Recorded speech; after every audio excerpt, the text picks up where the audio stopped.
안녕하세요. 바게트입니다. 오늘은 전 세계적으로 선풍적인 인기를 끌고 있는 원펀맨 시리즈의 최근 리메이크화인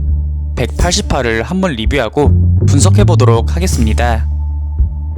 영상은 원펀맨 리메이크 180화의 전개를 기반으로 분석하면서 진행되며 이는 주관적인과 동시에 약간의 스포가 포함되어 있다는 점 알려드립니다. 내용은 초합금 쿠로비카리가 가로에게 당하고 풀이 죽은 모습으로 웅크려있는 모습에서 시작되는데, 이 쿠로비카리의 경이로운 힘을 알고 있는 프리즈너는 그의 패배 소식에 상당히 놀라는 모습을 보였으며, 좀비맨 또한 가공할 육체를 가진 쿠로비카리가 진 것에 대한 놀라움을 금치 못했습니다. 이때 쿠로비카리는 당시 가로우와 싸웠던 기억이 되살아나며 이야기를 꺼내게 되는데, 가로우는 아무리 때리고 후려쳐도 순식간에 불어나 밀어 닥쳐온다고 말하는 동시에, 가로우가 다시 나타난다면 그때는 그를 누구도 감당하지 못할지도 모른다고 하며, 가로우에 대한 큰 두려움을 온몸으로 표출하며 큰 트라우마가 남은 듯한 모습을 보이게 됩니다. 같은 시각 돌무더기에 깔려있던 가로우가 깨어나며 절대악이 되고 싶은 욕망이 샘솟게 되는데, 가로우는 자기가 해야 할 일은 악이라는 확신이 다시금 샘솟게 됨과 동시에 신체의 데미지가 축적되었음에도 불구하고 힘이 솟아나는 일종의 각성의 전초를 느끼게 되었고, 지금이야말로 자신이 그토록 원했던 J레벨 신급의 최강의 절대악이 될 수 있는 적기라 생각합니다. 또한 그는 정의만을 추구하는 인간을 악으로서 영원히 공포의 밑바닥에 떨어뜨리고,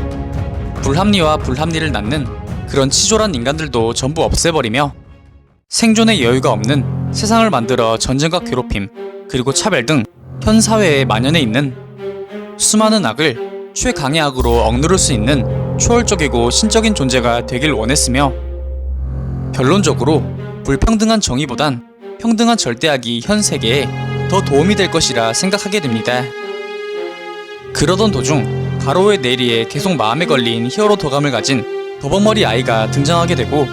자신이 어떻게 여기에 있는 걸 알았냐는 꼬마의 내면 속 질문에 가로우는 괴인이니까 라고 대답하며 자신을 괴인으로 규정하였고, 그와 동시에 가로우의 신체가 벼랑간 괴인화되며 엄청난 힘을 발산하게 되는데,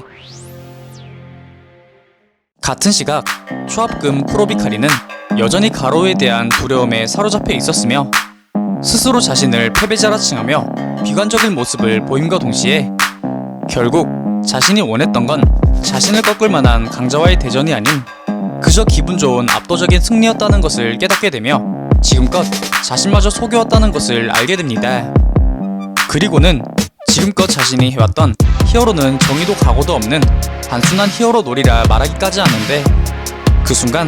이를 전부 듣고 있었던 아마의 마스크가 분노를 참지 못한 나머지 쿠로비카리를 날려버리고, 그것도 모자라 전신의 연타를 갈겨버렸고, 다급한 상황에서도 자기 연민이나 약한 소리로 변명을 늘어놓는 쿠로비카리를 향해 약졸에게 이 작전을 참가할 자격은 없다며 당장 돌아가라고 일침을 놓는 동시에, 쿠로비카리에게 자신의 한심함에 화가 나지 않냐고 하며 자존심을 깎아내리는 말도 서슴지 않았지만,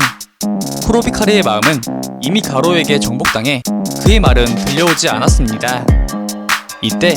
옆에 있던 탱글탱글 프리즈너가 쿠로비카리에게 아마이 마스크의 연타를 정통으로 맞았음에도 아무런 데미지가 없는 쿠로비카리가 지닌 가공할 근육 갑옷을 지켜세우며, 가로우도 괴인 협회 보스도 아직 살아있기에 쿠로비카리의 힘이 필요하다며 호소함과 동시에, 쿠로비카리는 지금껏 스스로를 지키는 싸움을 충실히 수행해온 멋진 히어로라 말하며 단 한 번의 단순한 패배로 인해 소중한 자신을 잃지 않았으면 한다고 진심 어린 충고를 하게 됩니다. 이를 들은 쿠로비카리는 탱글탱글 프리즈너가 말한 대로 지금껏 이룩해온 소중한 자신을 잃을 수도 있다는 두려움에 초합금과 같은 근육이 떨리며 반응을 보이게 되었고, 아마의 마스크 또한 쿠로비카리의 근육을 스스로를 극복해온 증거라 치켜세우며, 동시에 몇 번이든 패배하고 몇 번이든 자신에게 실망해도 일어서서 앞으로 나아가는 게 진정한 히어로의 정신이라 말하며, 아마의 마스크는 쿠로비카리에게 용기를 북돋아주며 함께 나아가자고 말했고, 이를 들은 쿠로비카리는 이전과는 다르게 엄청난 내면적인 갈등에 빠지게 됩니다. 이때 탱글탱글 프리즈너가 갈등 중인 쿠로비카리에게 일어나지 않으면 딥키스해버린다고 말하며 쿠로비카리가 더 이상 내면적인 갈등을 하지 않도록 결정타를 날렸으며, 이를 들은 쿠로비카리는 정신이 번쩍 들게 됨에 따라 그 즉시 일어나며 가로에 대한 두려움을 전이와 투지로 승화시키게 됩니다. 이후 이 쿠로비카리의 부활은 옆에 있던 S급 히어로들의 안도와 기쁨을 이끌어냈으며, S급 4위 히어로이자 유아독존의 아토믹 사무라이마저 먼저 S급 히어로들의 연계를 언급하였고, 평소와 다른 그의 말에 의아함을 느낀 S급 히어로들이었지만 그의 말에 반박을 하거나 기존처럼 혼자 튀려는 S급 히어로들은 없었고, 이에 아토믹 사무라이는 그의 옆에 있는 S급 히어로 전부를 강자로 인정하며 히어로들의 연대를 이끌어내는데 성공합니다. 이후 S급 히어로 중 전략 역할을 담당하는 동제가 아토믹 사무라이에게 연계 공격에 대한 구체적인 작전이 있는지 질문하였고, 이에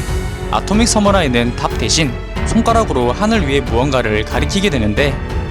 그 순간 하늘에서 벼랑간 거대한 철탑이 날아오며 큰 괴기둥에 타격을 주게 되는데, 이는 또 다른 S급 히어로인 탱크도 마스터가 던진 것이었으며, 그렇게 탱크도 마스터 또한 결의에 찬 모습으로 히어로 연대에 동참하게 되었고, 히어로들의 연대 분위기를 한층 더 뜨겁게 만들게 됩니다. 이에 냉혈적인 인물로 소문난 좀비맨은 이 연대의 결정적인 역할을 한 아마이 마스크에게 조금은 다시 봤다고 말하며 고마움을 간접적으로 표현하였고, 이에 동제는 히어로들이 자신에서 협력했다는 사실에 깊은 감명을 받으며 최악의 상황에서 활로를 찾았다는 사실에 희망을 품으며 이번 화가 마무리되게 됩니다. 이번 화에서는 그토록 기다리던 가로의 각성 장면과 동시에 두려워하는 쿠로비카리의 모습이 부각되며 가로의 곧 있을 강력한 등장을 미리 예고하였으며, 괴인 협회와의 마지막 정면 승부전 악조건 속에서 연대를 이루는 히어로들의 모습들, 다시 말해 벽 앞에서도 활로를 찾는 히어로들의 모습이 등장하면서 향후 전투에 희망을 심었으며, 곧 있을 슈퍼 빌런들의 등장에 대한 독자들의 기대감이 더해질 수 있었던 화였습니다. 오늘 준비한 영상은 여기까지입니다. 다음엔 더 나은 영상으로 찾아뵙겠습니다. 그리고 보시고 싶으신 영상이나 주제 댓글로 남겨주시면 다음 영상 작업 시 최대한 반영하여 제작할 수 있도록 노력하겠습니다.